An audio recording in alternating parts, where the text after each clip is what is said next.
Now, the preliminary probe into the crash of Air India Flight 171 has left more questions than answers. While an investigation is still underway, initial reports have put the spotlight on the plane's fuel switches and their role in the final 32 seconds of the flight that led to the fatal crash on June 12th. Fuel switches play a critical role in regulating fuel to the plane's engines. Pilots use them to start or shut down engines on the ground or to manually restart engines if an engine failure occurs during flight. They are located below the thrust levers and they are spring-loaded to remain in position. If moved to cut off, engine power is immediately cut off. The report says that once the aircraft achieved the top airspeed of 180 knots, both engines' fuel switches transitioned from run to cut off within 1 second.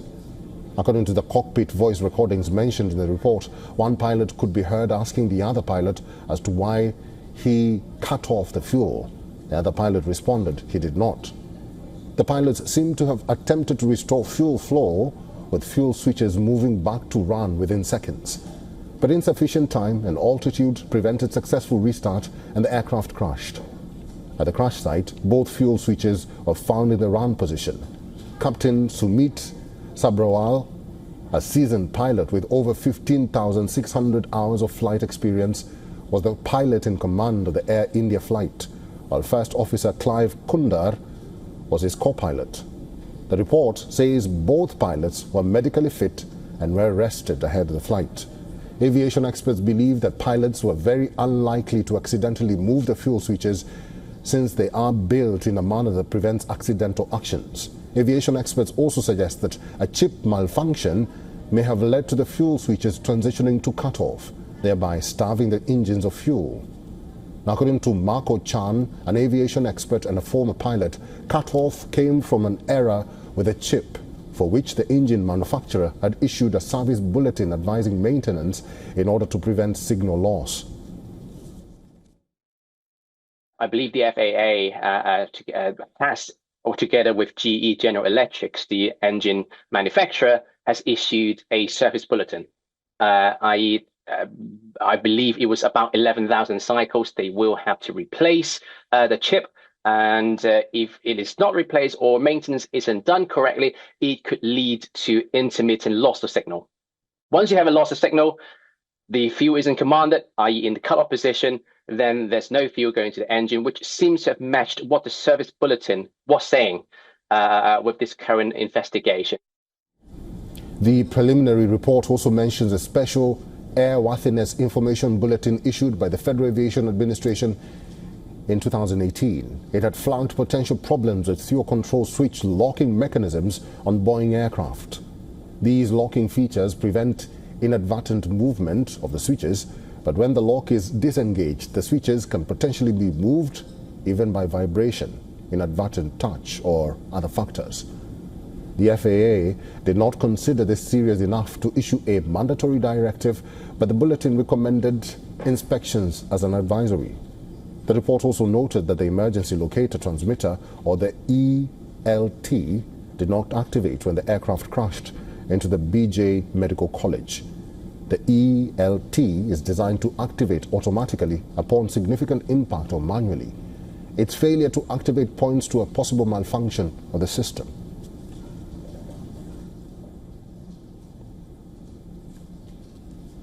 Dr. Vandana Singh is the chairperson of Aviation Cargo Federation of Aviation Industry in India. She's now joining us live from New Delhi. Dr. Singh, good to see you and thank you very much for making time for us. I think the focus now is on maintenance of this aircraft. Do you think this will be a problem going forward? No, this is not going to be a problem going forward, but right now, firstly, I would like to thank you for having me on your show, and also to really discuss at which stage of investigation we are right now. Currently, this is the preliminary report that has been released as of 2:30 a.m.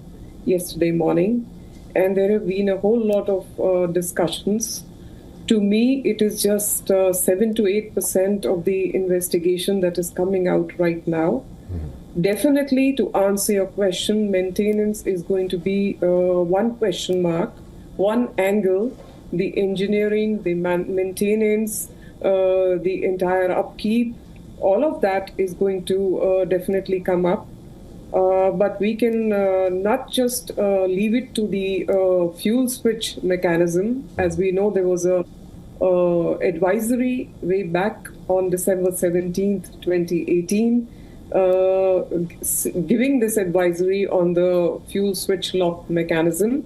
And I don't know why this had to be waited for another 7 years for 2025, this crash to happen. Mm-hmm. So what were the measures taken? What was done in the interim? How was all this functioning? This is all something that needs to be answered as the investigation goes deep. And then, of course, safety measures and further protocol will come out of it. Mm-hmm. Over Dr. to you, Singh, sir.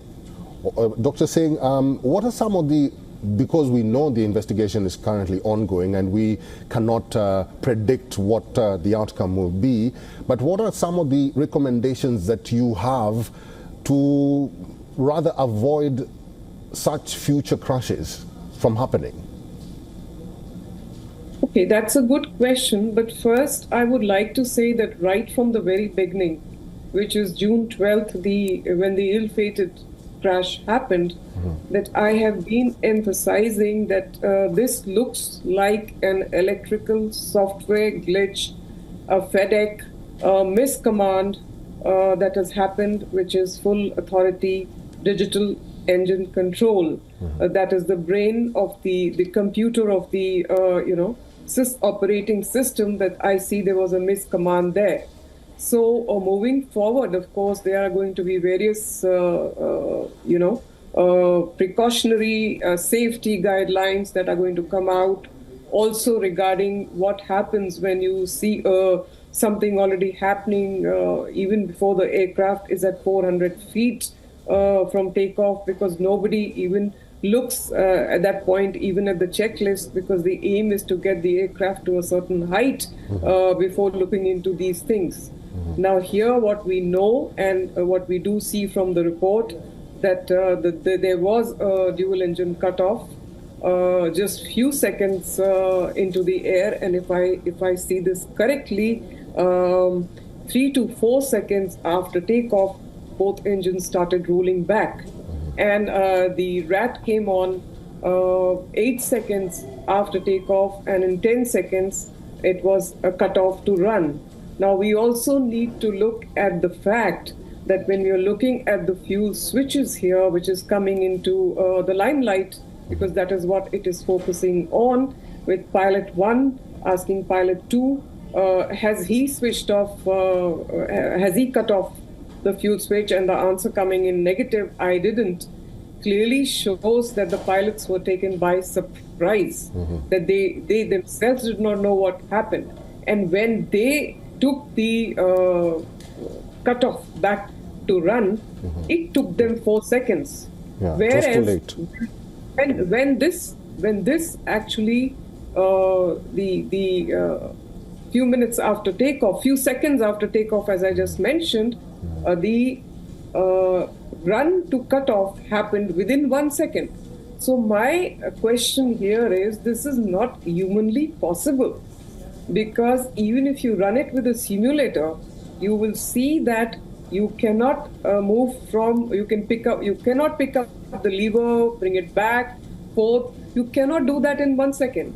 But in the initial stage, when this cutoff happened, the cutoff happened in 1 second. This is not humanly possible. And when the pilots attempted it, they managed it in 4 seconds, after which the engine 1 actually relighted, it picked up, whereas the engine 2 did not. That also goes to the FedEx logic, that there was definitely some miscommand, some glitch, electrical software that I have been maintaining. Okay. So first, this probe needs to finish, the outcome needs to come out, and then the mandatory advice as to, how things should move forward, be it a 787-, be it 777, be it a be it a 737, any equipment, what further protocols need to be followed, what are the mandatory,